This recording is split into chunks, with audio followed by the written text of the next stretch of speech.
I'm muted. I got Okay. muted.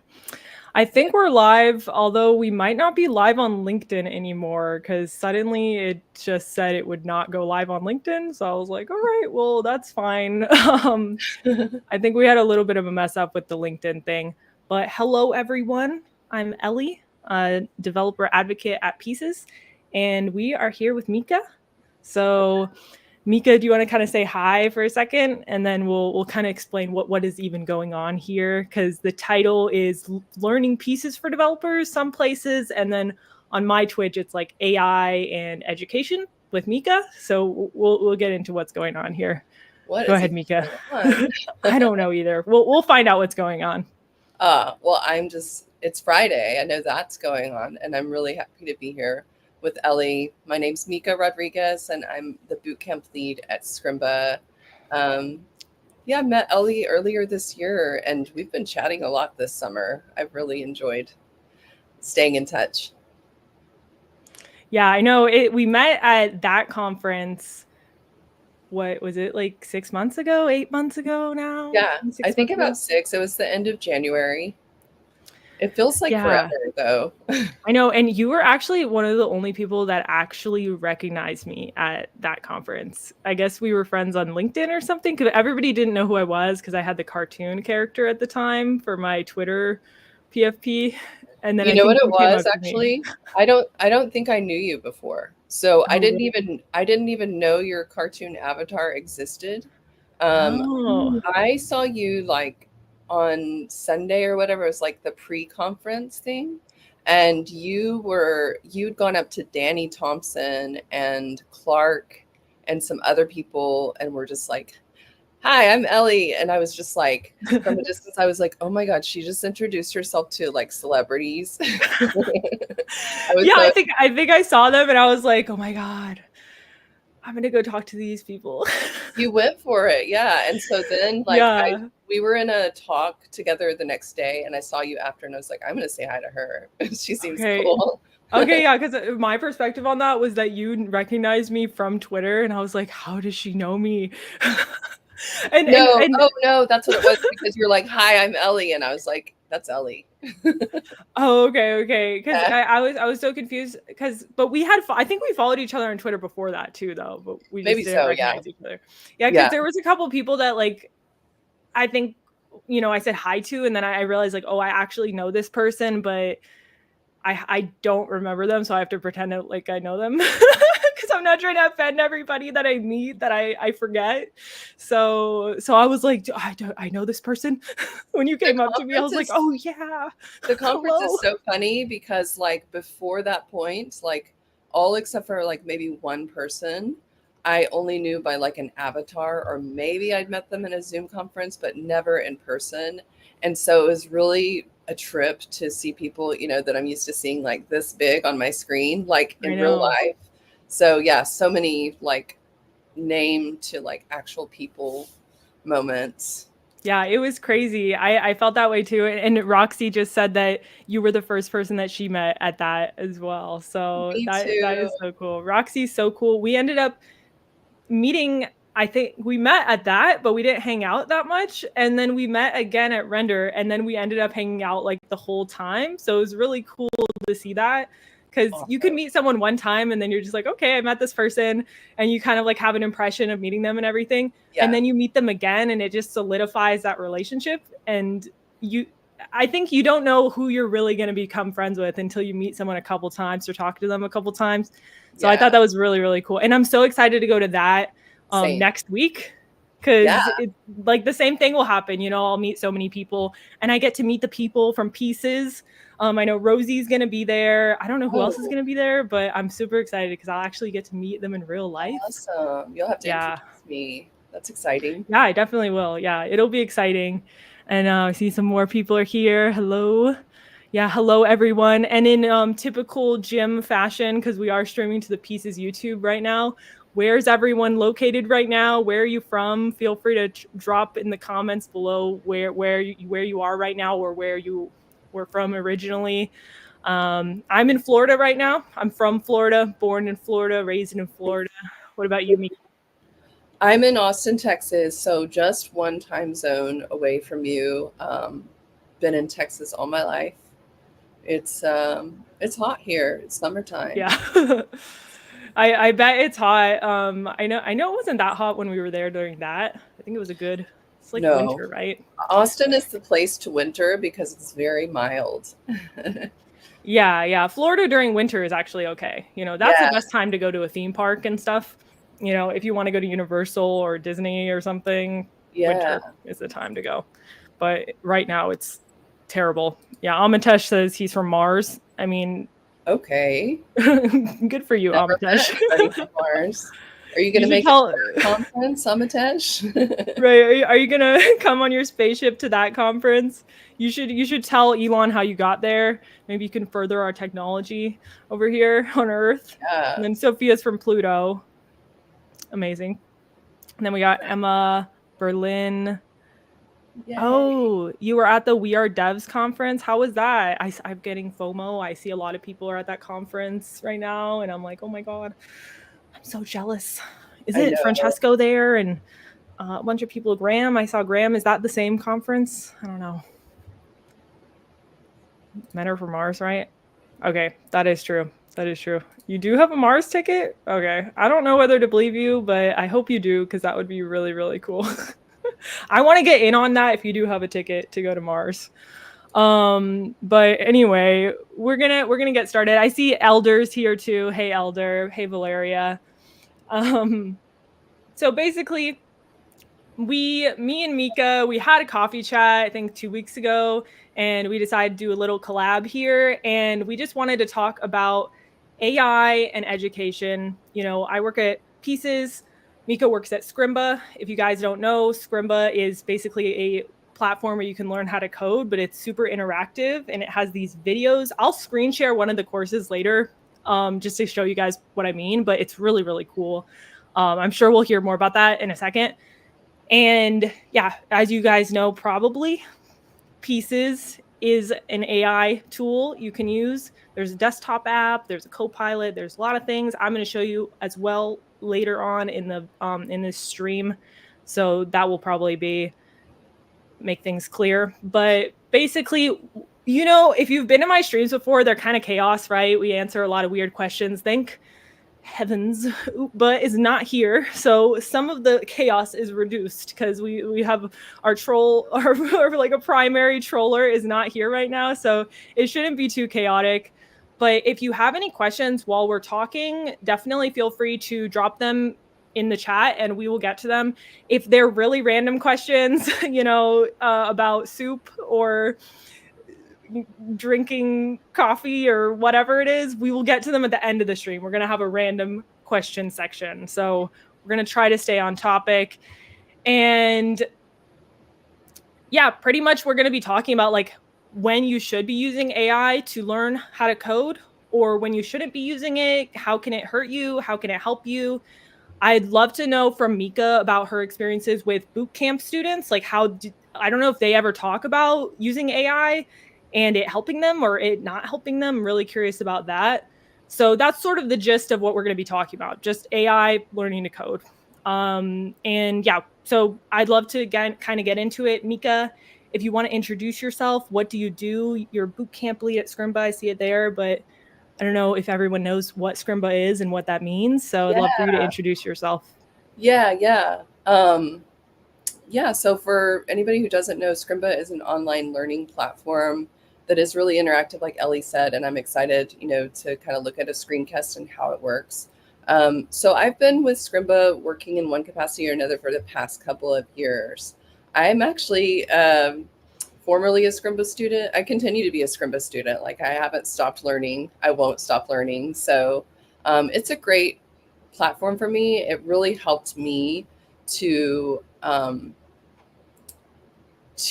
of get momentum and continue to build it with learning to code, because I think like many people these days, I was a self-taught developer from the COVID era. And, there's lots of great resources out there, a lot of free sources. I started off on my own and, started off strong with like the HTML and CSS. I got to the JavaScript and I was like, rip. Like, Same. yeah, like, what is this? I don't know if I can hack this, but found Scrimba, found their free JavaScript course, and it was a real game changer because it was just taught in a way that was really accessible. It was really empowering. It was very interactive. So I was just like, had my hands on the keyboard the whole time, was actually writing JavaScript code right away. And things just started clicking. And I went through their front end developer career path. Scrimba is front end focused, although there is an AI engineer path, and there will eventually be a back end path, I think. But yeah, I went on to learn, more and more JavaScript, learned React, and yeah, shortly after I finished the career path, I started as a code reviewer for the then new Scrimba bootcamp. So That's so cool.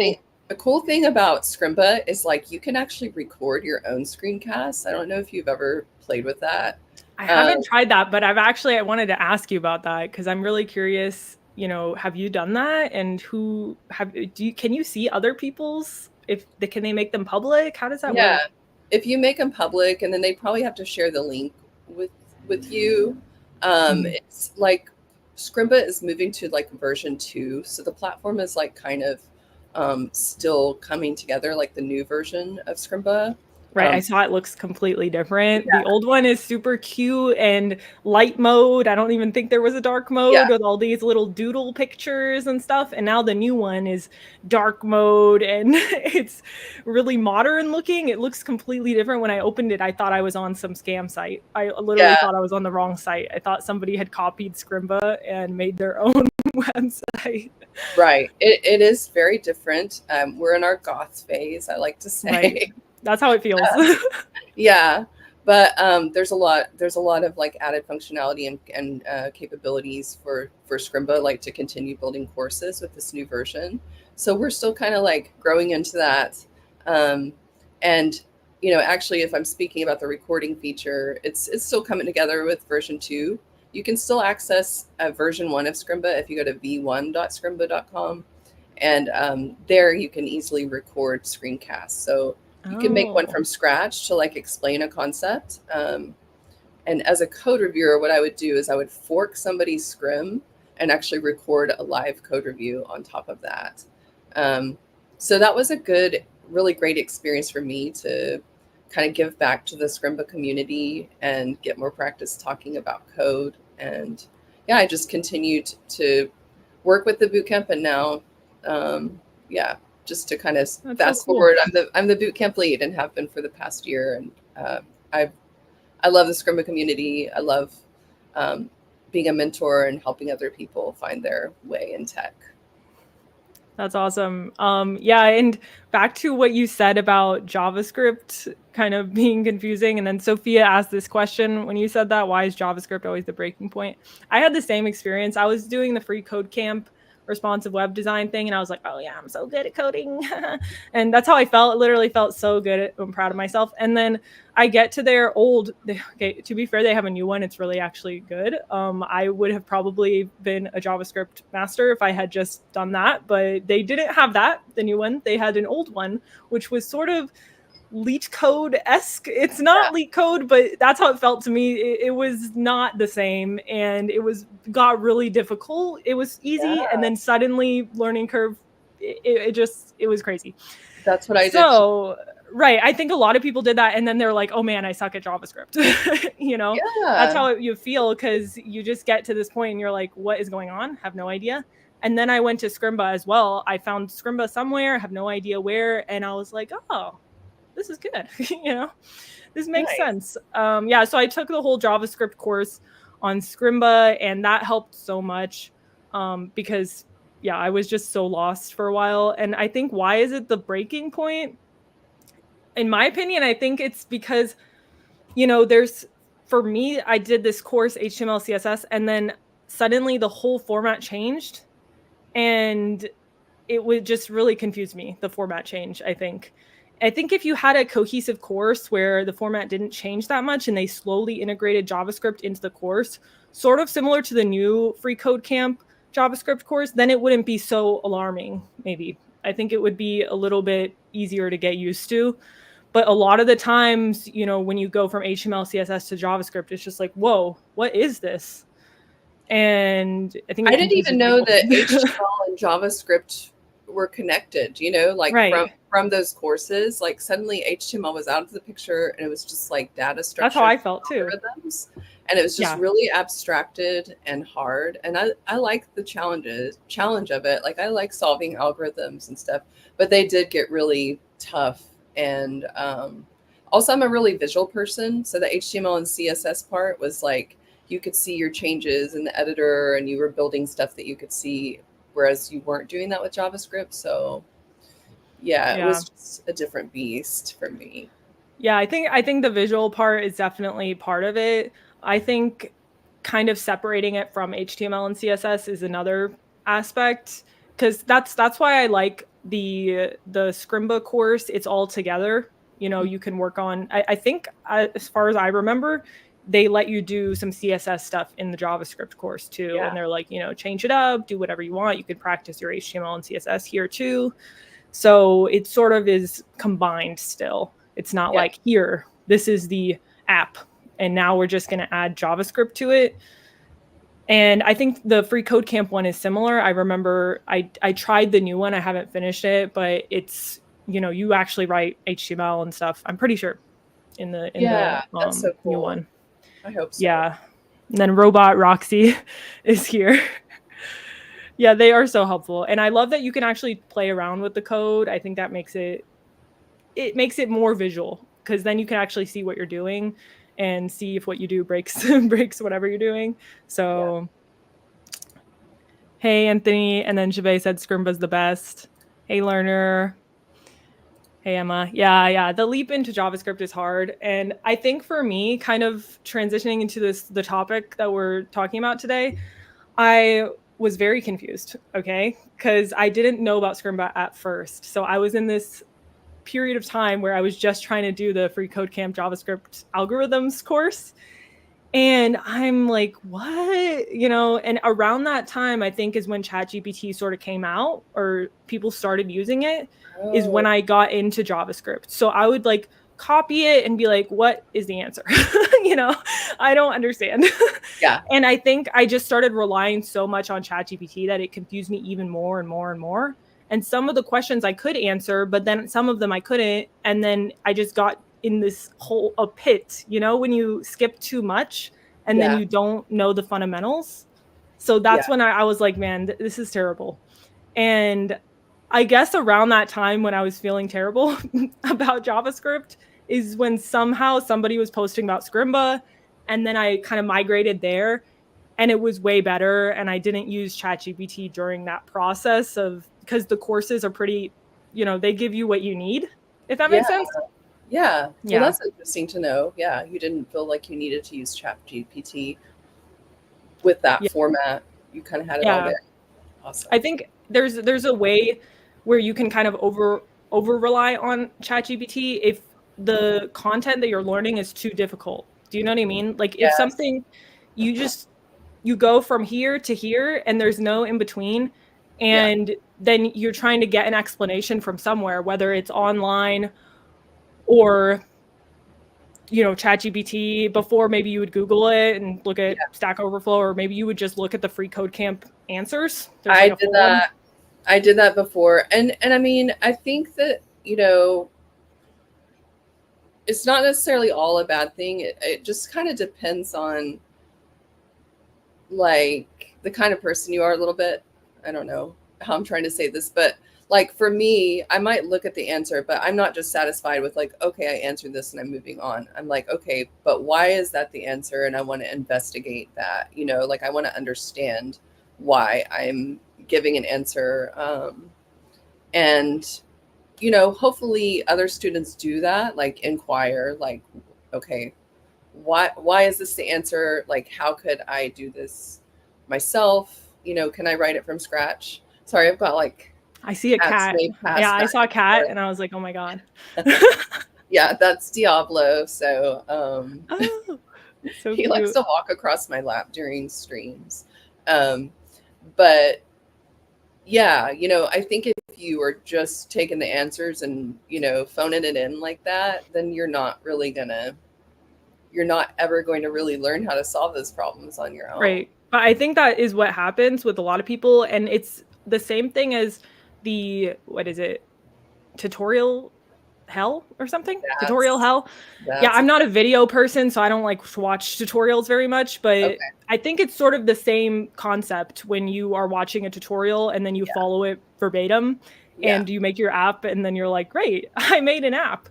And then you could never probably do that again afterwards. And I think Yeah. it's similar to if you were doing the JavaScript algorithms course and then you just said, "Hey, what's the answer?" And even if you did get the answer explained to you afterwards, you never really did it yourself or kind of tried to review that again. Maybe it would help if you really wanted to answer.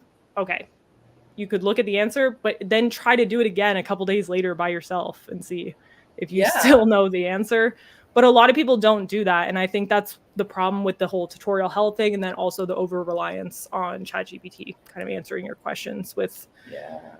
whatever you're doing, whether it's leak code. I know somebody, I saw this post. I don't know if you saw it. I don't know if it went viral, if it just happened to land on my For You, but somebody said that they had a 700-day streak on leak code, but they faked it and they were admitting it because they were using AI to answer the questions every day. Yeah. Oh, wow. I don't know.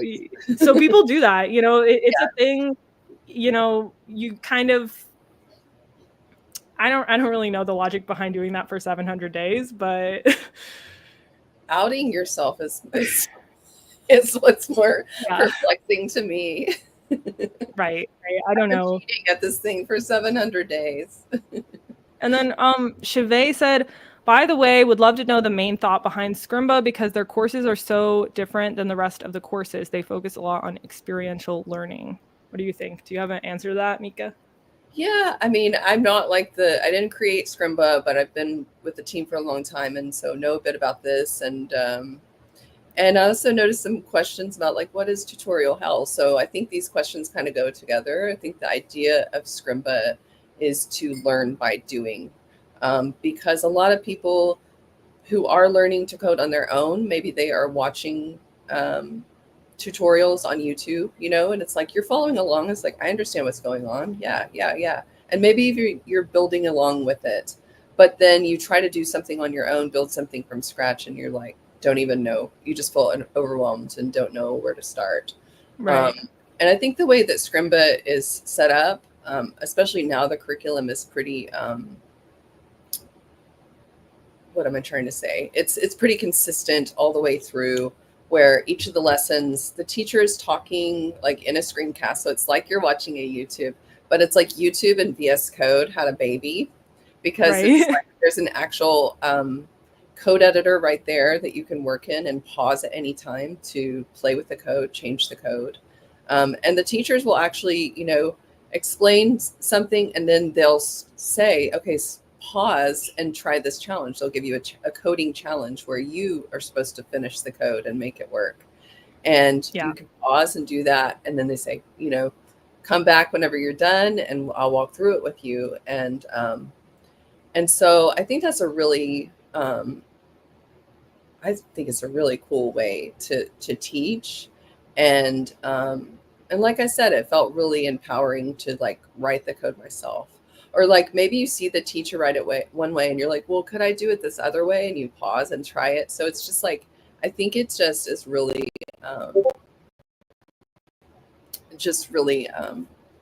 sets off a lot of light bulbs.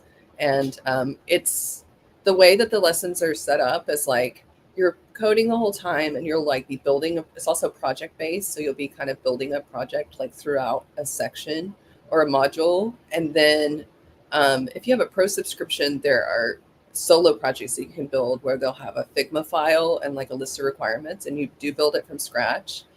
But you'll see that there are like components from each of the sections that you've learned. So it's like, oh, I did that, I learned how to do that in the passenger counter app, or I learned how to do that in the Google Chrome extension. And you can kind of pull that into the code that you're writing for the solo project. So yeah, I think it's a really novel way to teach. Yeah, I think that's sort of the if instead of just watching a YouTube video and then you have to keep pausing it and rewinding it and pausing it and rewinding it and going back and copying it. I don't know how people do that. I don't really like YouTube videos Yeah. for doing projects, but I really like Scrimba because of the challenges. So Mhm. you are taught something first and then you get a challenge to do the same thing later on, and it sort of reminds me of, I don't know if there's this, I think it's Anki or something, it's the Japanese rote memorization system that Yeah. they use for flashcards. Yeah, it's like, when I was learning Chinese, I read this whole book about language learning, and there's a period of time where you almost forget something. I think it's like the forgetting curve or something like that. So you almost forget something, but at that point where you're almost forgetting something is when you need to remember it. Be sparked, like some sort of thing happens where you need to recall it, and then when you recall that, it goes into your long-term memory. Oh, So I yeah. think Scrimba is kind of good at that because it teaches you something maybe in a separate chapter or in an earlier chapter, like you said with the passenger counter app, and then maybe the next project that you make. I don't know if it's with Bob or Pear or whichever course that was. Yeah. Yeah, then maybe they would be like, we actually learned about this last time. Can you try to do it yourself? And Yeah. when you actually get that little challenge, I think it refreshes your memory and then sort of saves it, if that makes sense. Yeah. And I that doesn't haven't happen with YouTube tutorials. Nobody Yeah. asks you to recall something. No, not at all. I haven't used Donkey, but I've heard a lot of people do use it. I mean, I used old school like flashcards back in the day. You know, a long, long time ago. I've used flashcards and they're really helpful for me. But I think that's also like, sparks a brain connection between your hand and your brain. Like writing something down. Like that's always how I studied for things. Was I would just like rewrite all of my notes or rewrite like a chapter in a book that I've read, and it would really help it stick. So yeah, I Yeah. think learning by doing, that's the ticket. Yeah. And I agree. I need to do it to understand what's happening because I know there's different learning types, so you could maybe you're visual or whatever, but I feel like most people there's a consistent thing where I feel like most people need to do it to actually learn it, no Yeah. matter whether you're an auditory, a visual, or you like to read or whatever. Okay, let me see. I think there's some questions here. Edmund said, I remember when I started learning React with Scrimba without mastering the basics of JavaScript, I screwed up. Yeah, it's really hard when you don't totally understand the JavaScript course and then go into the React course. I had I think it was I started the React course and it was all fine, and then there was a certain point where I think I just glazed over a couple chapters or a couple lessons, and then I just got so confused. I think if you kind of glaze over anything, it's really difficult to kind of get back to understanding unless you literally do have to go back. That is so common. Edmund, I think your name was. That's so common. I talked to so many bootcamp students, and I experienced myself. I've heard it from Ellie. Like when you get to React, it's like, okay, remember all this JavaScript that you did like months ago, or a little while ago. And it's you do need that spaced repetition. Sometimes you need to go back and review the concepts. And I don't think of it as like you screwed up or that you're going backwards or anything. It's just like it's very common. It's something you need to do. I definitely my JavaScript got a lot better. Like there were a lot of things that I was not clear on whenever I went through the JavaScript courses, and React. The React course kind of helped me with some of those by presenting it in a different way. Like the way Bob teaches. And then I actually would go back to the old JavaScript course, and I'm like, okay, this doesn't sound like um, Russian to me. Like this makes Yeah. sense now because I've like done it, more than once, and because I've had it presented in different ways. So Yeah. And speaking of the flashcards, I do have this cool thing that I was talking about with some people from Pieces today. We're thinking about doing maybe not pieces, but maybe me and somebody else, and who knows what's going to happen for sure. But I was talking to them about flashcards, and I'm like, we need flashcards. You know, it'd be cool if when you save the code snippets, they actually save as flashcards, or you could have a plugin or something that makes flashcards from your code snippets and you can organize them into folders or something. So we're thinking about doing some kind of open source project with the Pieces SDK and flashcards. So for students, yeah, and people can contribute and stuff. So keep your ears out or your eyes out or whatever for that, because I think that might be cool. Yeah, and then I think Valeria said Anki uses spaced repetition and is based on algorithms to predict. Right. That's the thing about Anki, is that it's different than just flashcards. It's the spaced repetition, which it knows when you're about to forget something and then it brings it back up. Because that's the important thing about remembering. You need to almost forget it to remember it. But yeah, and Chevy said there's going to be a live stream. Yeah, we're thinking about making a live stream series about making this plugin or this addition, and where we can, I'll show screen share if that makes it easier in a little bit to show you what I mean by the flashcards. We're going to answer a couple more questions, and then we're going to get into I want to know about your students and whether they use AI or if they talk about it or not. But we're going to answer this question first. So Dominic said, super curious, Micha, what's the biggest pain points you see? Oh, okay. Well, that's exactly what I wanted to talk about. With bootcamp students currently, it could be related to Scrimba tooling or just the bootcamp format, generally speaking. What do you think, Micha? Yeah. I think a lot of people join the Scrimba bootcamp because they want a little bit more accountability. And it's like finding the time and like staying committed to like continuing to learn how to code and keep moving forward, because, you take a break for 1 or 2 days, cool, but then like, oh, it turns into a week. And then by the time you go back, it's like, okay, now I need to review this stuff before I can move forward. And so it's like, 2 steps forward, 1 step back. And, I think that people who join the bootcamp, it can be helpful to just have have a community, have other people that you can check in with and kind of help keep you on track. There's something else that made me think of that. Yeah, I mean, just kind of tying into our conversation about like AI, Googling, like trying to find the answers whenever you're learning on your own. I think a lot can be gained, and we'll get into that conversation about like searching for things on your own. But again, the community comes in clutch whenever you have a question, or, like I said, we do code reviews for people's solo projects. It's like, okay, I built this project, it's working, it looks pretty good. I think it's okay. But like, just to have feedback from an actual person to like take the time to look through your code, give you some feedback on how you're writing your code, kind of cheering you on where you're doing well, and then helping you to know where there are areas that you can improve or like different approaches to things. So I think that's also something that students really dig, is getting those code reviews.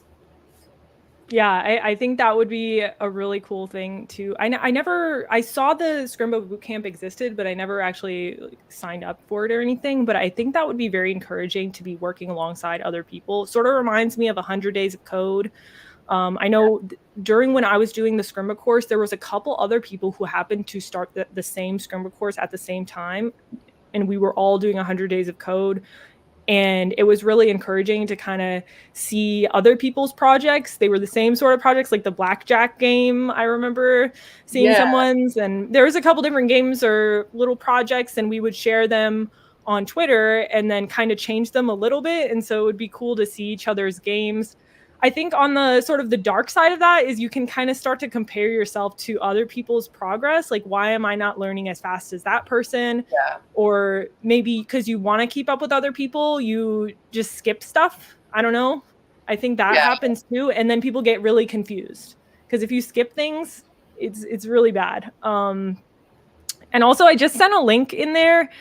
I don't know which one to highlight. There's like 4 links now, but this, if you want to check it out, Chrissy is doing a blog post series on Pieces. It's called Pieces, Your Ultimate Coding AI Best Friend. So definitely check it out. Yeah, Chrissy's been working hard on that and posting a lot of it with the build space thing, the nights and weekends thing. So definitely check it out. Let's see. I think Roxy, you did reviews. I didn't even know there was a JavaScript miss. Did you? Oh, I guess yes. you know about that. I didn't even hear about that. I'm out of the loop. It happens in December. So it's like a I missed it. coding advent where you just have small JavaScript challenges each day. It's pretty fun. And then cool. like the last 2 years, we've encouraged folks to do code reviews for the JavaScript missed challenges. And yeah, Roxy was one of our JavaScript Miss winners. She's awesome. Oh my God. What did she win? Did she win something? Yeah, I think so. What was the prize again? Was it like Scrimba Pro account? Yeah. That's cool. Yeah. And then you have a boot camp student here. One of your students is here. Hey, Todd. Thanks for popping in. That's awesome. I love that. Yeah, because I went to your boot camp thing where you were talking to the students, and I kind of went in there for like 30 minutes last week, right? Yeah. That was fun. Yeah, so I met a couple of the students from that stream, which is, I guess on Zoom, it's the boot camp stream. So that was pretty fun. Oh, a pro Scrimba account for a year. That's pretty good. That's really good. And then, okay, Michael said something really interesting. I'm using AI as a pair programmer to learn React. Using AI to help build components and explain to you how they work is an excellent way to learn. I built Star Wars Ahsoka website with this method. Okay, that's cool. A Star Wars website. You can feel free, if you have the link, I would love to see it because that would be awesome. That sounds really cool. I don't know what's Ahsoka, so I don't know if you know what that is. I'm not good with the Star Wars words, although I've seen a lot of Star Wars movies. I don't know that word. Is a character in like Mandalorian. Okay. I don't know. Don't ask me. You sound like, I feel like you're about to drop a lot of Star Wars knowledge here. I wish I could just like make stuff up on the fly, but yeah. Okay. I vaguely know Ahsoka. Yeah. Oh, it's a whole show. Oh, with Rosario Dawson. Oh, I don't know the show. Jedi. I'm a nerd. There's different kinds of guys. nerds, Dominic.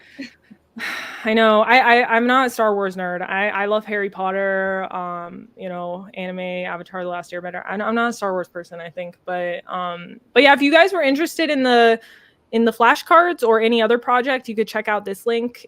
I don't know if you can click it if you're not on the YouTube, but check it out. You can type it in if you want. There's a lot of people building cool open source projects with the Pieces SDK, so definitely check that out. And yeah, let me see what's next. Okay, everybody's talking about Star Wars. League of Legends too. Okay. Upa's here to troll. Okay, that's why I suddenly felt like an energy shift. It was because Upa came. I suddenly started feeling chaos enter my brain, and I think it was because Upa entered the chat, and I didn't even see his chat, but it immediately caused me chaos. But yeah, I was wondering, do you have students that are using AI tools, or do they talk about it at all, or do they think it's bad, or do they even talk about that at all? No, we do. I think it's pretty common. So when I was learning to code, I didn't really use AI. It was like, a little bit before the time. I did use Google a lot. So, I think with either, I think you have to know the right questions to ask. I think they can be great tools, but you have to know how to wield them. With Google, I think the results can be frustrating because you get a lot of links and you don't know which sources are the most reliable and most applicable to your situation. Like for example, Stack Overflow. Whenever I look at Stack Overflow, I'll see code examples, but then I also see people kind of bickering with each other, and it's just like, I just answer. So I'm glad ChatGPT exists now because, you can get one answer kind of tailored to your specific question. Right. Maybe you won't be scared to ask it. I think the thing Yeah, would be maybe you're scared to ask on somewhere like Stack Overflow. You say something and then they're like, "Whoa, it's so I dumb." have never asked a question on Stack Me either. Overflow. I have never. I am scared. Yeah. And so, yeah, that's where ChatGPT is great, I think, because, um, it is less threatening to ask a question. Um, so, yeah, I think that ChatGPT is really common for students to use. I think they use it in different ways. I had one student tell me something really cool. Here's an example of using AI the right way. Whenever she asks the question, she says, "Don't write the code for me." Like she's like, "How do I That's do a really this?" good way. But don't give me the code. Like she wants to write it herself. Um, Right. so that's an example. And then I think I hear people talk about like they'll write their code and share it, put it in Chat GPT and ask if they ask about refactoring it or writing it in a better way. Um, but yeah, I think I guess on the flip side of that, I've also heard of students who have gone through courses and just used ChatGPT the whole way through. And Yeah, like that's they probably not got through good. the course, but then now they're going back and doing the course again because they didn't really learn it. So Right. it goes back to like learning hands-on and writing the code yourself. So it's got to be a balance there. Yeah, one thing is that is a really good idea. It is really good for code reviews. Like if you've already written the code, it works or it doesn't work, whatever. You could send it and you could be like, what do you think about this code here? Or Yeah. you could ask a specific question. You could be vague, you could be specific. But I think it is really good for that. And then yeah, this is also a really good idea. If you do ask it for a code review and then it recommends, hey, you should change this part to this, then yeah, asking why is really good way to learn.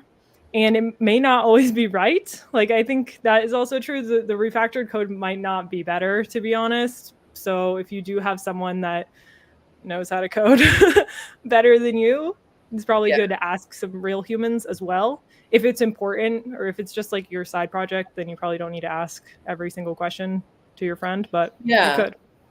Yeah. Yeah. I think it's important to remember that humans still exist and they have a lot of good insight and can explain things. Um, and break things down just as well or better sometimes than AI. Yeah, the thing with AI is you might get an explanation, yeah, and you can ask why, but it's like, you know, do you know for sure that that's the right answer? Um, Right. you know, is it explaining it the right way? I think it's pretty reliable, but not infallible. Same thing for humans, though. Yeah. It is pretty reliable, but definitely a good idea to ask for the why. And also, since Lawrence is here, I don't know when he's going to leave this chat, but I did want to share something he posted yesterday. What did he say here? When it comes to code, I treat all current LLMs like eager junior devs. It's going to try really hard, but I have to look closely so I don't embarrass myself. True. I did want to share my screen and show something that Lawrence posted yesterday. Hold on, let me see how I can do that. I didn't test this share screen thing, so we'll see how it goes. You can do it. Okay, wait, hold on. Sorry. I have to move things around. I can't imagine trying to stream on 4 different places and talk and keep up with the Oh, chat and it's screen. okay. It's not that bad, but yeah, this is Lawrence. I don't know. Can you wait? Oh, I don't see it. Okay. Here's Lawrence in the middle of the screen. Does everyone see that? I'll make it big, but he said an example of the bare minimum I would expect new techies to be doing on their own. Watch till the end for the LinkedIn part. I'm going to turn down the volume. I don't know if it's sharing the volume, but yeah, let's see. Might be kind of small. So you are an expert software engineer who is well connected in the tech community. Assume I am a beginner programmer who lives in a remote area. But I do have access to high-speed internet. Oh, okay. I saw Lawrence's comment too late. He said fast forward to the halfway point, but we're here anyway, Lawrence. We're going to wait through it. So he said, connect me with the tech community in at least 5 ways. So yeah, it just replies with basically some ways you can connect with the tech community, online coding communities, social media, virtual meetups, conferences, online learning platforms, open source projects, and collaboration. And then he says, dig deeper into the LinkedIn suggestion. Here, let's go. And then it suggests a bunch of different LinkedIn groups. All of them are Java groups. So of course they're Java groups, but you could do that, with any kind of group. And I think that's a good way to ask it questions. You're trying to find something else to help you. So even if you were looking for some coding, learn to code resources, I think it would suggest Scrimba if you said, hey, I'm learning front-end development. Like, can you recommend some resources? Probably it would recommend, Scrimba, Free Code Camp. I love Java asking groups. AI to connect you with real human beings. I love that. Right. I really like that. So I think that's a really good example about how you can use it as a junior dev and you're trying to figure out this crazy world, instead of using it to generate your entire project's code or solve your leak code problems for 700 days straight for no reason. I think a good way to do that is if you really, really want to learn leak code and it's really hard for me. A good way is if you're really stuck on the problem, like you literally cannot even begin with this problem, maybe try an easier problem, or or you could ask like, hey, you're my leak code coach. So I think similar to what Lauren said, like you're an experienced engineer who knows all the things, something like that. You're an experienced leak code coach. Was chef's kiss. It was, yeah. You have to give it an identity. So you're a coach, and then yeah, maybe Claude would even be better now. You could ask it like, hey, I have this problem. I don't even know where to start. Don't give me the answer, but give me like a little hint to see, where I could get started. And what it can do is sometimes it will send you documentation like, hey, maybe you could look through this documentation. It might have something inside that will help you. And yeah, I think that would be a good way to kind of get started without literally it spewing all the answers back to you. Yeah. And then let's see, Dominic said, I used ChatGPT to help break down the common patterns for leak code. Yeah, that's also a really good way if you're trying to do some leak code problems. And Sophia, right. Yeah, that's also a good way. I tried that before. You could ask, can you write out the answer in human language? And it'll give you, I don't know if that's what you meant, Sophia, but it will write it out as like a to-do sort of format instead of just directly giving you the answer. That could be a good way. Yeah, I know. The thing that I was referencing was some person on Twitter posted that they had done that for 700 days straight. Just ChatGPT leak code streak. I don't know. It was very weird. So this is good advice. Explain the solution in 2 ways. Once, like I'm a high school student who has never coded, then as a senior computer science major. That's a good way too. I love all these tips. We need like a compilation of like how to use AI when you're learning to code. I hope the chat saved. I think it is, but I don't know for sure. Sometimes the chat saves, sometimes not, but but this video will save, so you'll be able to see these pop-ups. How do I make a link? Yeah. Yeah, I think doing that would be better. And then let me see, what's this? Other LLMs will be junior coders, but Pieces Copilot is going to be lead developer. True. And there's also just so many choices. You don't need to use ChatGPT. You can use, Claude, Gemini, whatever, all the names, all the lists. I think there's like 20 or something. So many. Yeah. So let's see. There's so many questions. Okay, there's a Scrimba Bootcamp code reviewer here. What's up, Shant? It's a pleasure to help our Scrimba students progress, and it's always good to see how our students grow and incorporate the feedback. Yeah, and it's cool if you do use, AI tools in a good way to ask for reviews. Thanks, Lawrence. Thanks for coming. Always appreciate you coming out here. And then let me see. I need to open up my thing. So yeah, I wanted to mention Lawrence's tweet yesterday because I think that's a pretty good way to use it without, it's not like you're relying on it. You could even ask it for interview help. So one thing I tried to do, I'll show you. It's kind of funny. So let me see. I'm going to share my screen again. And hold on. All right.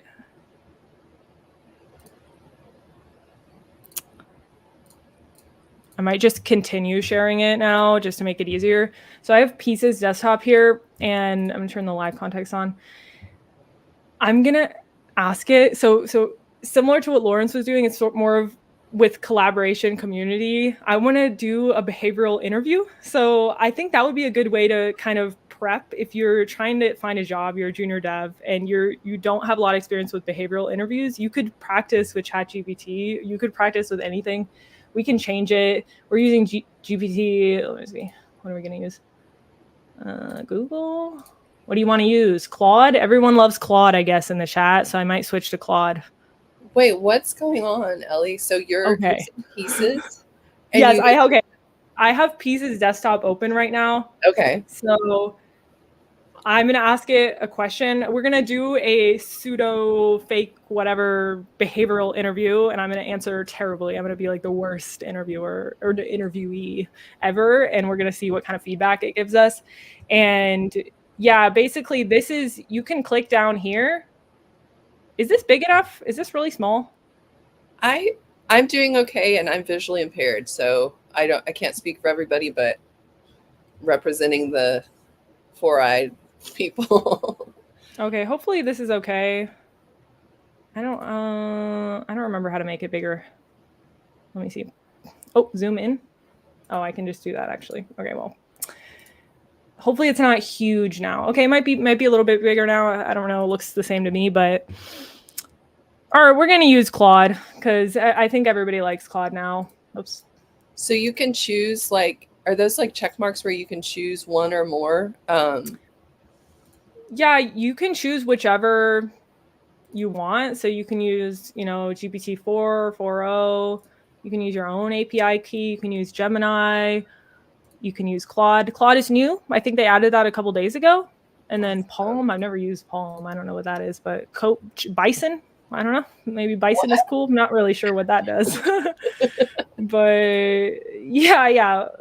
So I usually just use ChatGPT because I'm just so used to it. Yeah. But yeah, we can use Claude though. So it's kind of cool because you can change it. If you don't like the answer, you can just change the model to something else. So that is pretty cool. Yeah, I haven't used Claude very much either. Roast people from the comments.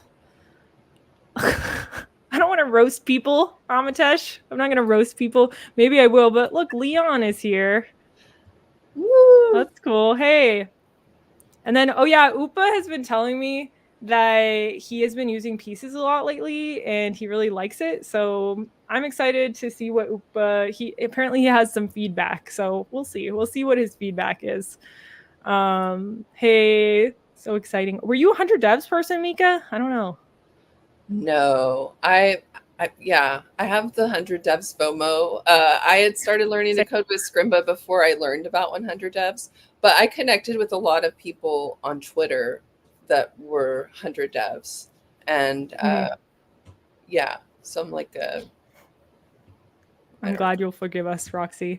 100 Yeah, I know. devs. I met so many 100 devs people, but I'm not a real 100 devs. I'm not real. I was in there, to see Jason talking to Leon the other day. And I realized like, wow, there's a lot of people here. Upa's not either, but yeah. I know he said we fixed that last week. I became official 100 devs last week when I was in the Discord, but I feel, Nice.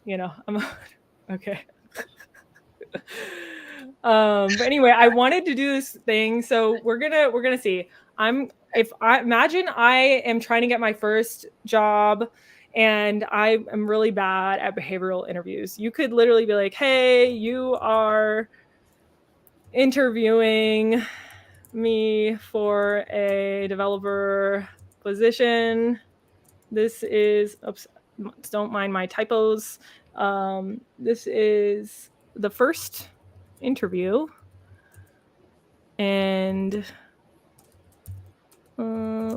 you are asking behavioral questions. Ask one at a time and give me feedback on my answers. I may not be the prompt master, so who knows what's going to happen. I think Lawrence is better. He probably would have been like, you're an expert interviewer with lots of knowledge. All right, so can you describe a time when you faced a significant technical challenge in a project? How did you approach it, and what was the outcome? All right, I'm going to answer really badly. So let's see. I faced a technical challenge in a project. Okay, one time my code didn't work. And I threw my computer out of the window. And Hired. And set it on fire? On the spot, you're hired. Okay, let me see.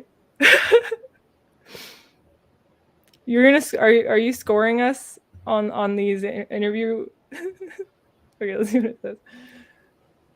Hey, it actually got that I'm joking. It said, I appreciate your attempt at humor, but I'm afraid that wouldn't be appropriate or helpful. That's kind of funny. I really didn't think it would know that I'm being, intentional. That's funny. Okay, wise guy. Yeah, that's pretty much. But it does do a good job. Like, even if you did answer in a normal way, it will pretty much critique you the same way. And yeah, I guess I would have a missed opportunity, but whatever. It is what it is. We all handle our problems in different ways. Mine is throwing the computer out the window. So I think that Claude would is be better. that this like kind of interview practice would be helpful for me because I'm like a planner and I really like to write things out. Like if I'm going to like be on a live, for example, I kind of like the visual like question and answer. And I think this would be really good because like that question it's deep. Like I need some time to think about it and I could, take the time to write that out. And then if I'm asked that question in an interview, I'd be ready for it. I'd have all those points. And then, I think you could keep using the AI, to maybe smooth out the edges of like how you phrase things, and how to present yourself like in person, maybe. I think so too. And you could also, if I actually genuinely answered this question and wrote, a solid paragraph answer, and then maybe it would respond and maybe I could ask it like, how would you word that better? And you could practice also making videos and responding verbally. I know, you could see the question, make a video of yourself responding verbally, and, voice record or whatever, just put what you said in there and see how it responds. I think that would be good practice too, actually saying it out loud. And then Leon said, Claude has been good for normal questions for me, but I always get you are giving too much info to process errors if I'm feeding CSV or PDFs, etc. Yeah, sometimes they end up giving like way too much information. I think in the prompt, if you want to avoid that, you have to say like, don't give me all the information. Or like Micha said earlier, we don't want all the code. Don't send me code back. Just explain this to me, but I don't want you to send me like the entire thing that I just sent you. Sometimes it will just copy everything you say and send it back, and you're like, whoa. I did not want that. Okay. So yeah, your nonverbal, that would be hard with the nonverbal cues. We'll have to get to the next level where it could actually see you video form. That in the future it'll happen. We already have the voice version, right? Yeah. It might be robotic, but I think it's still good practice, especially if you're not good with answering on the spot. At least you'll have things to say. I know with the 100 devs people, they do flashcards, and I'm pretty sure they have, Leon, if you're still in here, like I'm pretty sure they have behavioral interview class flashcards too, where they answer questions, about themselves. The elevator pitch thing, I'm pretty sure they do that. I've seen people post about that. So yeah, and then give me 2-3 sentence on. Yeah, that would be good. Like if you give it parameters and you say, I don't want more than this, then it definitely helps. And I like how in this answer it mentioned the STAR method. Pretty solid advice. That's good stuff. Yeah. And then let me see. One other thing I wanted to say is, oh yeah, actually I did want to talk about the 100 devs flashcards thing. So yeah, I think it would be really cool. One thing that we are working on right now, hold on, let me see. Your screensaver is awesome. Yeah, it's a One Piece thing. So this, hold on, I want to exit out of this thing. Maybe I'll exit out of that for now. So I made this a long time ago. It's a code pen, true or false. Okay, so almonds are a member of the apple family. What do you think? I already scrolled over it, so maybe you saw it already. What's a member of the apple family? What did you say? Almonds are a member of the apple family. What do you think? It sounds kind of out there, but I'm going to say true. Almonds? How do you say almonds? Almonds? Almonds? Almonds? Almonds? Almonds? I don't know what I said. Did you Wait, say true? How does everybody say, what is it? How does everybody say this word? Almonds? In the private chat. Almonds. I put one in the private chat. Ellie, how do you say that word? How does everyone say this word?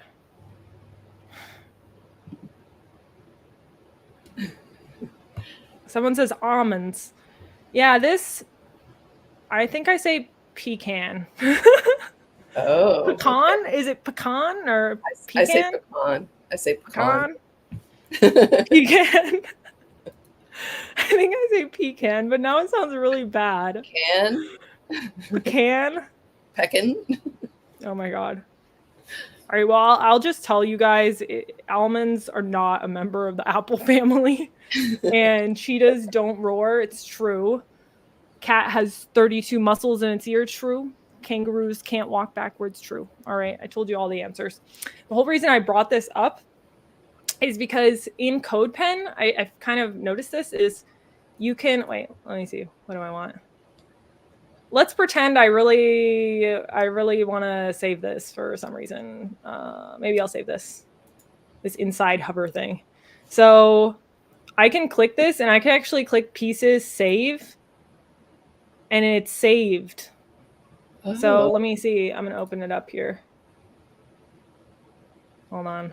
I think I'm live streaming. My computer is breathing really hard right now. It started like breathing really hard. Hold on. I already have this open. Maybe. Oh, it was over here. All right. See, look, so I saved it and now it's here in the saved snippets. And then if I go over here to the desktop, let me see, save materials, it's over here as well. So it's actually saved in this list of things that I saved. So I don't save things very often, but this is I'm trying to figure out how this could be used for students. Because imagine you're, in CodePen, you're on somebody else's CodePen, and you're like, oh, I want to try that animation, or I want to try that in my project later, or I want to remember how to do that. Then you can just select it, and you can save that snippet, and then it will save here. So you can see it through the extension, and then you can also see it through the desktop app in this snippet thing here. Cool. So And it just generated the name for that item that you saved on its own, right? Just from that bit. It did that, and then it also, hold on, let me see. Is it this? Yeah, it basically created like these little annotations. So it described what it is, what it does, and then when did I do that, and how did I do that? When did I save it? So pretty cool. I want to see if there's a way that we could take these snippets and put them in folders to review as flashcards with the whole Anki algorithm flashcard thing. I think that would be a really cool way to study. Oh yeah, that's smart. Yeah. So that is one thing that I noticed. And one thing is that I was in the Scrimba course. Okay. I noticed that this thing comes up in a lot of things where I can actually hover here and you can copy and save this whole thing, or you could ask the Copilot about this stuff here, the CSS. But I noticed when I was in Scrimba, maybe it's because it's sort of like video / editor. It doesn't, or maybe there's like certain, maybe Scrimba does this on purpose. But if I go like this, I only see the Scrimba stuff. I can't, there's nothing else that comes up. So I can't save it from here. So I want to try to figure out like if there's a way to get this over here easily, but there's not. So I don't know if that's do you know anything about that? Does Scrimba have like some blockers on that, on like copying? Well, Scrimba is written in a language called Imba. So it's like written in its own language. And so that's hence the format. So I know like if you, for example, like I've never done a right click to, use pieces, not yet anyway.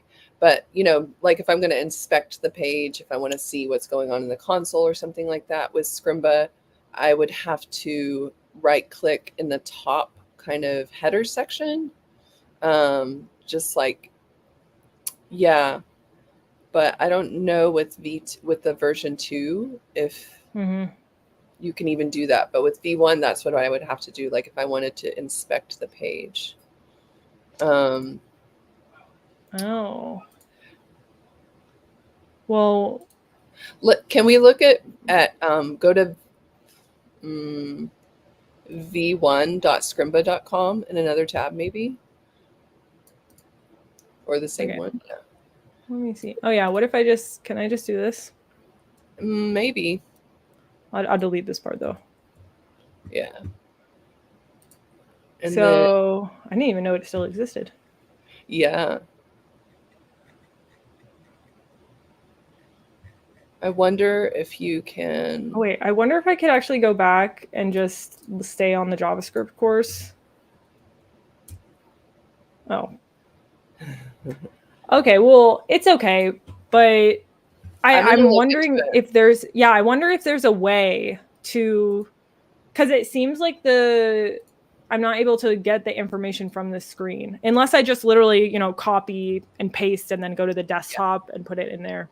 So that would be a way to do it. But I wonder if there's a way to like override that somehow, because I think that would be a really good way to study. Do you know what I'm saying? Like if you're a Scrimba student and then you are learning, if, else, and you're trying to remember like how does that work, then you can just, if you were able to do this and save it to this in the save snippets, and then later we had the flashcard thing, people would be able to review things really easily. Yeah, that's really cool. What can you do with those saved snippets? Oh, Tom has a tip. Tom from Scrimba is in the chat and says you can press F12. Thank you, Tom. F12. So if you opened up my calculator. If you highlight the text, right, and then F12. Okay. I think my computer is bad. It likes to open up the calculator. No, I have no idea. It will only open the calculator. I have no idea. Well, I'm trying to be professional, Upa. I'm trying to stay on topic here, and ever since you got here, it got chaotic. So, but that's okay. We appreciate it. But yeah, we have been going for like an hour, so we're about to get to the random question and answer Q&A part. So you all can share your weird questions during that time if you want to. Ask the calculator what to do. Yeah. Probably not a good idea, but anyway, let me see if we had anything else we wanted to talk about before the question and answer part. I think that's pretty much it. I interrupted myself when I was asking about the snippets because I thought maybe we had a breakthrough with the F12. But so you save that snippet, you save the CSS, hover effect or whatever. Yeah. You that, and then it was in your desktop app, and it was also like in that list format. So if you click on one of those, like is there some other functionality that you can do with that? Like you can copy and paste it, or I don't know, would you ask questions about it from there or? Yeah, so if you wanted to, for example, this is just super simple. So imagine it's something else that's, maybe more complicated, but you could start a Copilot chat based on that specifically, if you wanted to ask about that piece of code specifically, or if you wanted to, I guess you could duplicate it. You can share it with other people. So you can create a shareable link. You can, let me see. I think there was something, wait, where did it go? Oh, what's this? Oh yeah, you can create a GitHub gist. Is it a gist? Yeah. Why is it a GIF, but this is a gist? That doesn't make sense. Because right? English. That's weird, right? Yeah. But yeah, you can copy and you share it with people. I don't think I've ever made a GitHub gist. Gist. Now I'm trying to say it differently. Now you sound like you're from New Zealand saying. I know. It's not right. I've got a gist it on the make sense. program today. I don't understand. It's a geist? Right. I don't know. Geist. Geist is good. I like that one. Let's call it a Geist. I don't know what that is though. Actually, I've never made one before. So, but yeah, you can do those things with it. You can edit it. That's really cool. Yeah, I'm sure if it was more complicated, this area here where it describes what it is probably would have more text. So we could go find something else, I guess, but I don't know where it is. We could actually, wait, let me just go back to this CodePen thing. What if I just take like this whole thing? Well, I'm gonna copy and save. Okay, it's saved. So let's go. True or false snippet. Okay, so it's not that much, but it's more than the other one. So let's see what does it say here. Well, it had two things. It said two things. So this code snippet creates a frame with 3 sections. Each section has 32 muscles in each ear. Okay, well I don't know about that. I think it got confused with that, but this top part is correct. So can you edit the name of it? Can you change? Yeah, I can change the annotation. So cool. I can definitely edit that and change it. It has 4 sections, and that's so funny. What's this? Oh, I think it's just a title. So yeah, and you could add annotations, I guess. So that's pretty much it. And then people in the chat are talking about weird gists and gists and all kinds of strange things. So anyway, but I think it would be really cool if Scrimba had the ability to save the code snippets. I think that would be awesome. I'm gonna investigate. Yeah, definitely investigate. Let me know because I'm trying to see if that can work. Yeah. Yeah. Let me see. I think I pretty much shared what I needed to share there. Let me see. Yeah, that's pretty much it. But does anyone have any Q&A questions here and we can answer them? I still have this elder thing up here. We are open to any questions. Micha is the boot camp lead. So if you have any questions about, is it you're the front end development boot camp lead, or just is it general boot camp? How does that work? Yeah, we just have one boot camp, and our focus is we help students who are doing the front end developer career path.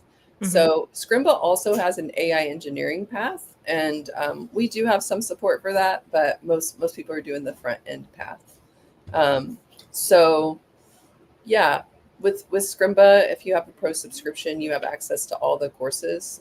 The boot camp, you have access to all the same courses, but we have some exclusives. We have the code reviews from our pro team, and we do like mentoring. We have meetups where I invite awesome guests like Ellie, Zubrowski to come and chat with us. Yeah, and coding workshops.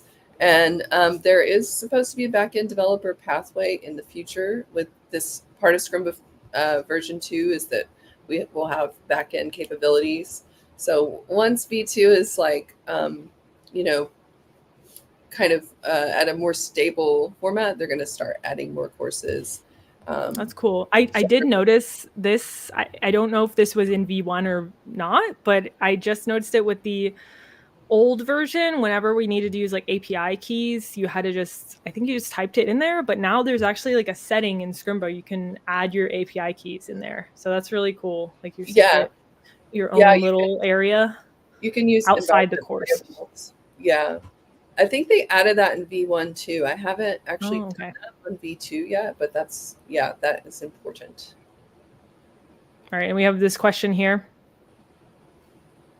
GIF. Right. It's GIF. I say GIF, but gist is gist, right? It's not gist. So, with a lot of words, I will say like both in rapid succession. So, I just play to all the audiences. I'll say GIF, GIF. data. That's the way to go, right? I there's some words that I don't even know which one I say, like caramel, caramel. I don't have a thing with that. Just say both. Right. I don't like it, so I don't talk about it, right? It's too sweet for me. Yeah. All right. And now we got some other pronunciation questions here. Hirafa. Right. Amazing. Upa, do you have any troll questions before we end the stream? I know always something's on your mind, so you can let it out. I know you've been holding in this whole time. You're not trying to troll too much, but you can troll. It's fine. We accept you. Okay. And then also we're having peanut butter wars too. Butter? What peanut butter do you eat, Ellie? Oh, is that what they're talking about? I'm kind of fine with both. I don't really have like a strong preference with peanut butter. I think maybe I like the non-crunchy more, but I don't eat enough peanut butter and jelly sandwiches to have a preference. I'd be fine with both. I feel like having both maybe depends on my mood. Yeah. But I hate crust. I don't like crust. Interesting. Do you not a crust person? You always cut crust off? No, I eat it, but I just don't like it. Oh, good for you. I just think it's like the worst part of the sandwich, in my opinion. Unless it's like a really good bread or something, a special bread. Yeah. What about you? I do creamy peanut butter most of the time. I grew up with crunchy. I do Peter Pan peanut butter. Peter Pan? I'm not a choosy mom, so I don't know if you get that reference. It's like a commercial from the 80s and 90s. Oh, I choosy don't know. moms choose Jif. Oh. But I'm not a choosy mom. I'm just regular mom. Right. The only thing is I don't like that sort of organic peanut butter stuff because it has some weird oils on top and then ends up tasting funny. Yeah. Yeah.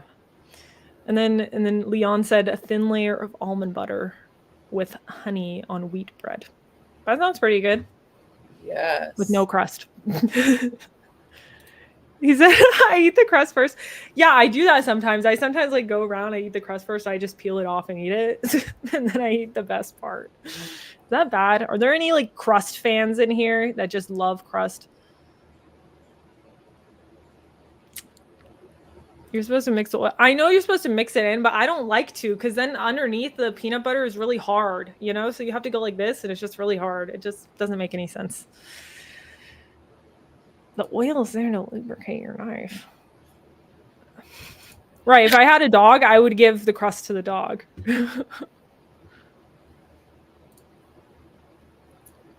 Yeah, it depends on the bread. I eat like a seedy bread where the crust is actually really good. Like very crispy. Like sometimes like the crust on like regular wheat bread or white bread, it's just like paper or something. Right. It's just like burnt bread, basically. And then love crust sociopaths. Yeah. I don't know. Some people just really like crust. Thin crust or regular? Are you talking about pizza now? I don't know. I like New York pizza, New York style pizza. That's the kind I like. And yeah, I'm not a huge crust person, but I eat it anyway. It's fine. Okay, this is kind of deranged. I don't know if I've done this before, because then what are you gonna hold on to? Okay, this is not pizza or bread related, but cupcakes. I like didn't know this trick before, where you know how there's just all this icing on top of the cupcake, right? So it's like kind of a lot to deal with. What you can do is you like slice the bottom half of the cupcake off and put it on top. Make a sandwich. Sandwich. I saw the TikTok of people doing that with cupcakes, and okay, yeah. I'm disturbed by that. Really? Okay. I but the only reason is I really don't like icing. I don't like icing. It tastes really sweet. Even as a kid, I didn't like it. I can taste the artificial flavor and colors in it.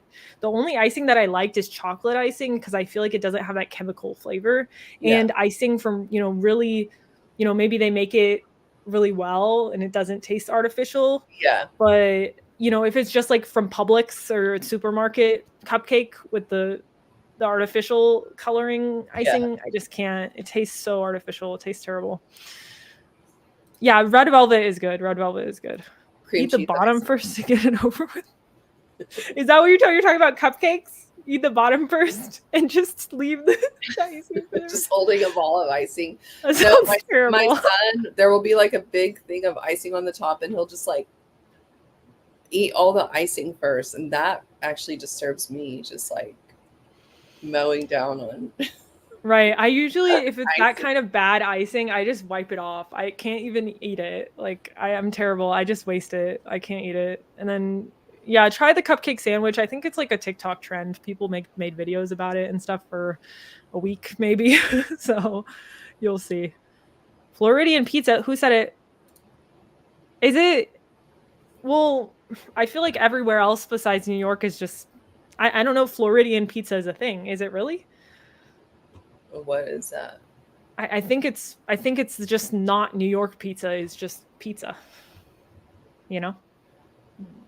I don't know if I've ever heard of a specific Floridian pizza, but I will say that it's not that good. Most pizza places are not very good. There is this one place near where I live that is New York style, and it's pretty accurate, pretty good. So I wonder what Wisconsin style pizza is.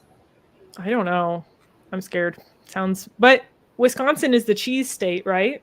Yeah. Maybe they have good cheese. We should get a pizza when we're there. We should. I think they do have a pizza place at the resort. So we'll probably eat pizza at some point. And then yes, Publix fried chicken is good, in my opinion. Very good. I like the small, spicy ones. The wings or something. They're spicy though, but they're good. Iowa pizza sounds really bad to me. I don't know why. What is it? I don't know, but it just sounds really bad. Oh, no. Yeah. I like Einstein bagel. Have you had that before? Do they have that in Texas? We do. I haven't had it in a long time, if ever. I can't remember. We used to have one close to my house, but yeah, I think they're good if you go to a good Einstein Bagels. But if you find a really good bagel place, just sort of a small there's only one location. What are those called? Like mom and pop bagel place? Yeah. That will be better than Einstein's, probably. Man, I just went to New York and I just remembered that I didn't get a bagel when I was there. I've never had a bagel in New York either, but I heard they're really good. That was a bad move. I definitely should. Aren't they supposed to be a lot bigger than normal bagels? I don't know. Tell us, New York people. I know. I think there's a couple New York people in the chat right now, so feel free to let us know why New York bagels are better. And then I have no idea what foxtail coffee is. See, but you see all these people talking about bagels right now and the size of bagels. This would have been happening like throughout the entire stream if I didn't preface, I think, that this stream is, we're leaving the weird questions for later. But yeah. I don't know. It's been pretty surprised, but right. I love talking about bagels and peanut butter and GIFs and all that. Hey, Chris, you just showed up for the uncivilized part of the stream, the Q&A with people talking about weird stuff, bagels and pizza. Apparently, is this a UK person? Chicago Town Pizza. Well, yeah, I mean, if you're in the UK, like Italy is the closest, right? So you should just get the original pizza, Italian pizza, right? That makes sense to me. It's pretty close. You can import. Thin sliced potato on an authentic Italian-style pizza with a drizzle of chili or garlic oil on it.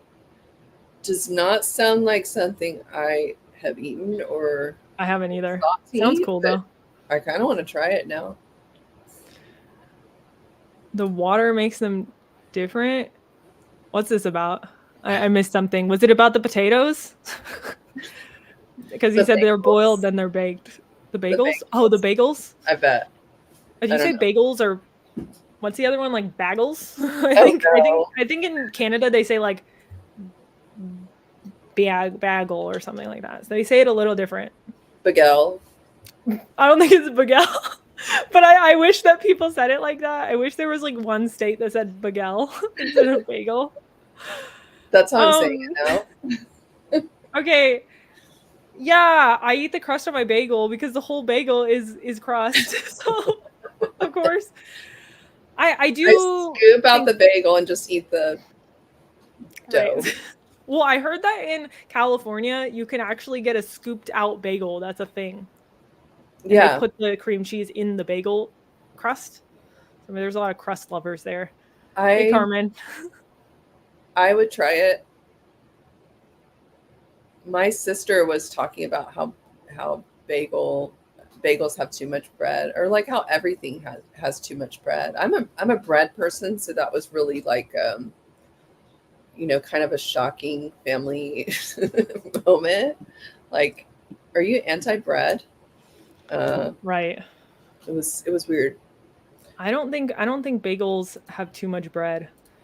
I think they have just the right amount for the amount of crust that they have. But the difference between normal bread crust and bagel crust is that bagel crust isn't kind of burnt tasting. Normal bread crust, it has this weird unflavored burntness to it, in my opinion. But the bagel, yeah, maybe it's because it's boiled, right? It's not baked, so it tastes different. It doesn't taste so weird to me. And then he says, we have a poutine truck here. I don't even know if I say that word right, poutine. I think so, but correct me if I'm wrong. You can make fun of me. But I do like poutine. It's good. I don't know. Maybe. I don't think so. I feel like that poutine doesn't. Oh wait. Wisconsin is pretty close to Canada. Maybe. Poutini. Okay, I'm gonna start pronouncing it like that and see how it goes. I'll go to normal Canadian place. Gonna get some shawarma poutini, and I'll order the bagel. The bagel, yeah, and then I don't know. Is there anything else? Are we getting pizza? Oh yeah, Carmen, you missed the demo in the actual chat. So we actually did a whole chat about Scrimba AI, and then we did a little pieces demo towards the end, and we showed some stuff. So now we're in the chaos question mode. So you missed the demo. I could pretend to do a demo though. I could pull it up again, but you can watch the replay if you want to see the demo. Poutini sounds Star Wars. I know, it is. We should get an Oscar for this. I agree. There was a stream. There was. You missed it because you were trolling the whole time, Jason. You just were chatting, not listening to us. So, No way. whatever. I know. I hope. I don't know if Amitesh is still here. Don't hate me, Amitesh. I'm turning the Pieces YouTube into a chaos stream. So, sorry. Creme brulee, I feel like it's very different than poutine, right? It's like completely different foods. Where did the creme brulee come from in this conversation? Poutine is like French fries, right? With like cheese on it and some other stuff, gravy and things like that. I love shawarma poutine though, but creme brulee is a dessert. Is poutine vegetarian? I can't remember what it is. Is it cheese? Well, yeah, it's just you could get whatever you want on it, but yeah, you could get French fries, cheese, this sort of gravy stuff, and then you can get other stuff on it too. So people get other stuff. I really like the shawarma poutine, so I get on it. Okay. Yeah.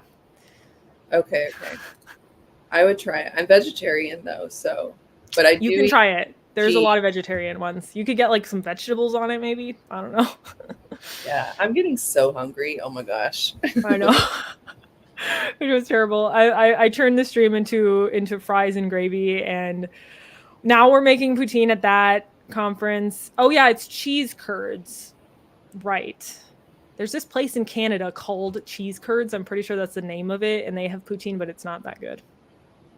So, they're both French. Okay, I didn't get that connection. I thought poutine. I think Canada. I don't do actual French people in France eat poutine. Real question. I think it's only Canadian French people. Cheese, people put brisket. Yeah, I think adding some meat on it will make the flavor more than just the cheese. Quebec, French, Canadian. Yeah. They eat it in Louisiana too, I think. Oh, really? I didn't know it got that far south. I thought it was just along the Canadian border. There's some poutine places. Yeah, no, Louisiana has a lot of French influence, I think. Oh. In their cooking. I've never been there. Have you been to Mardi Gras? No, I haven't. Have you ever like done any Mardi Gras things besides not Louisiana, but in general? I don't know. I mean, I probably got drunk once on Mardi Gras. I don't know. That's something people do, but yeah, I don't drink anymore, and I don't know. I think it'd be a great experience. Like I haven't actually ever been to New Orleans, so I'd love to visit sometime.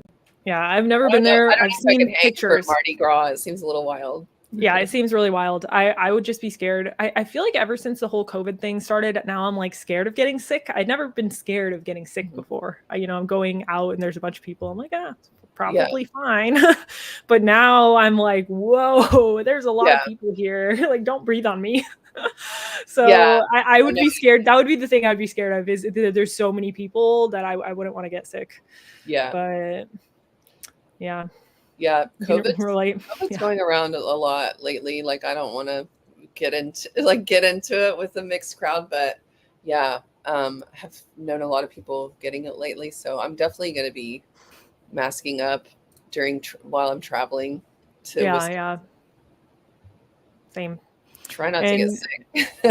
I can imagine Upa's a Mardi Gras lover, so I can imagine him getting like 100 beads. So I can see that. But how many times have you been to Mardi Gras, Upa? Upa, answer the question. But before you go, Jason, apparently Amitesh asked Pieces to pick people as anime characters based on live comments. Pieces picked Jason as a cool competitor, laid back rival. Are you my rival, Jason? I could see that. Jason's competing with me for something. Maybe, I have no idea. I bet I could run faster than Jason. Yeah, I want to see Jason's anime character. I know. I think if I had some kind of anime character generator which actually could generate the images. Well, actually, I want to help Jason make those images for his when he gets affiliate on Twitch.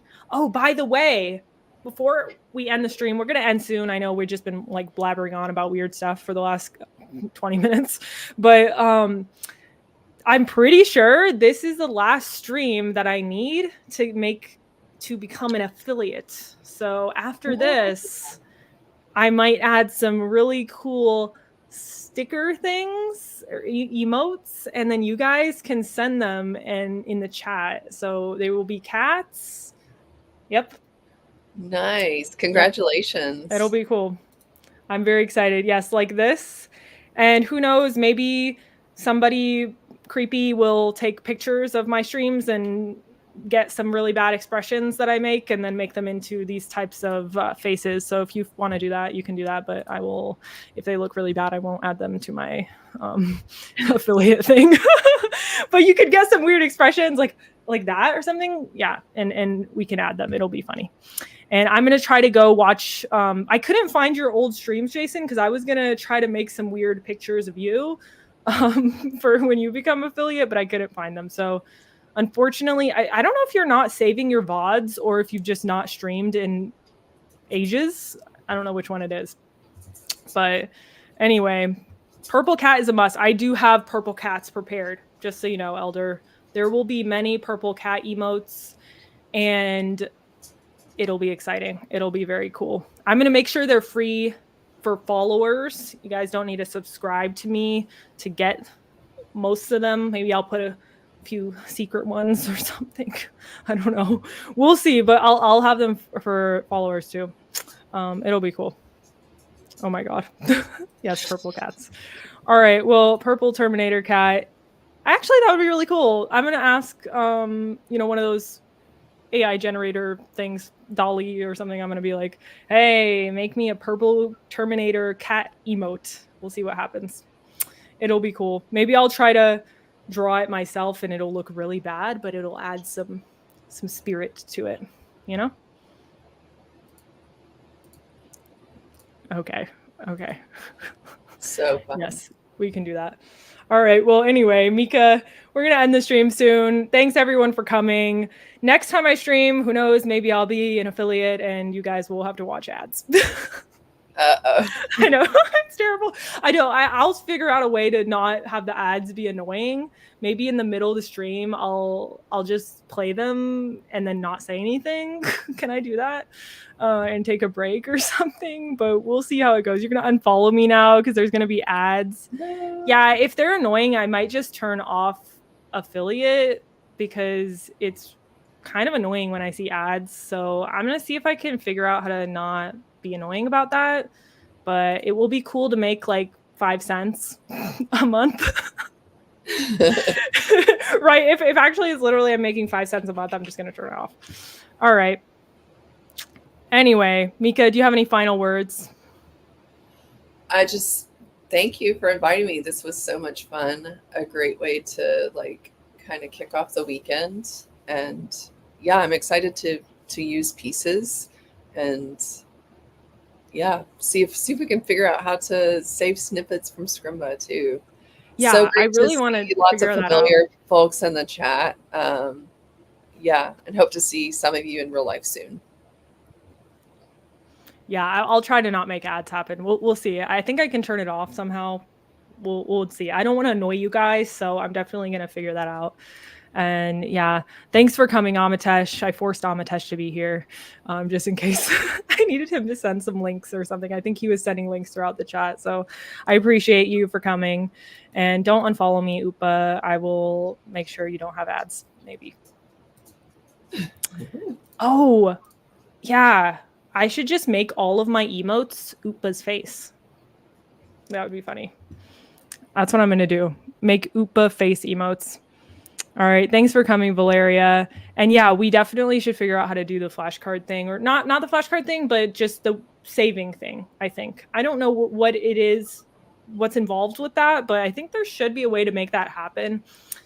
So hopefully we can figure that out because that'll be really useful. And I think students would use it. Maybe. Yeah. I'm going to look into it. Oopa as a cat. That's actually a really good idea. I'm going to take you up on that. I'll put like a beard very similar to Oopa's beard, but on a cat. And then only the people who know will get the reference. I think All it'll the be good. subscribers get their own cat. Okay, that sounds like a lot of work. But yeah, if I only have like 1 or 2 subscribers, I'll make their own cat. It'd be easy, right? I could do that if I just have one default cat and then just grab a piece of the person's face and put it on the cat, like a nose or something. They can have their own cat. That would be funny. I don't know if it'd be that much work, but anyway, thanks for coming, everyone. I appreciate you. We're going to name it Catba. Yeah, it's going to be named Catba. I might just make it open to everybody. Everybody can use Catba. I think it'll be really good. That's a good idea. I'm writing that down. My brain notebook. I'm going to remember it. All right. Thanks so much, Micha. Yeah. Y'all have a good weekend. Thank you. Yeah. Thanks so much. I really appreciate you coming on here. I know it was kind of crazy and random, but I think it was cool. And I learned a lot from you, and I'm really excited to see, if there's any way we can kind of help students more, because I really love education and I want to see if there's any way to, help students using pieces, or I don't know. We'll see. I think it'd just be cool. For sure. So, yeah. We'll chat more about it in person soon. And I think we're even maybe going to do an open space if you're at that. So. Oh, yeah.